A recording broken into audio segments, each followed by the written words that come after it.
Getting a lot of death threats. The overall goal here with the Doge team is to help address the enormous deficit. We simply cannot sustain as a country $2 trillion deficits. $1 trillion on interest. I'd like to have Elon Musk please say a few words. Thank you, Elon. Thank you, Mr. President. I actually just call myself a humble tech support here because this is actually,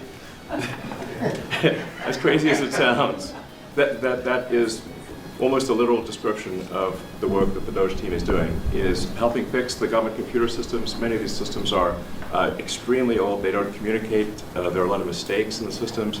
The software doesn't work. So we are actually tech support. It's ironic, but it's true. The overall goal here with the Doge team is to help address the enormous deficit. We simply cannot sustain as a country $2 trillion deficits. The interest rates, just the interest on the national debt now exceeds the Defense Department spending. We spend a lot on the Defense Department, but we're spending like over $1 trillion on interest. If this continues, the country will become de facto bankrupt. It's not an optional thing, it is an essential thing. That's the reason I'm here, and taking a lot of flack, and getting a lot of death threats, by the way. I'm gonna like stack them up, you know. But if we don't do this, America will go bankrupt. That's why it has to be done.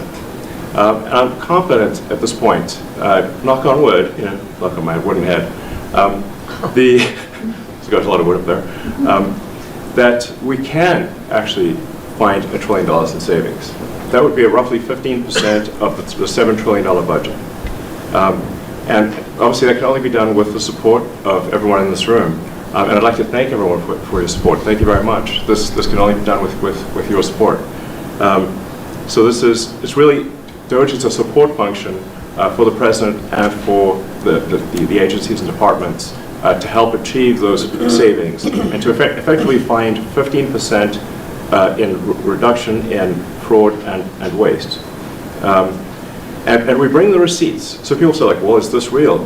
Just go to doge.gov. We line item by line item, we specify each item. So, and I should say, we will make mistakes. We won't be perfect, but when we make a mistake, we'll fix it very quickly. So for example, with USAID, one of the things we accidentally canceled very briefly was Ebola, Ebola prevention. I think we all want Ebola prevention. So we restored the Ebola prevention immediately, and there was no interruption. But we do need to move quickly if we're to achieve a $1 trillion deficit reduction in financial year 2026. It requires saving $4 billion per day, every day, from now through the end of September. But we can do it, and we will do it. Thank you.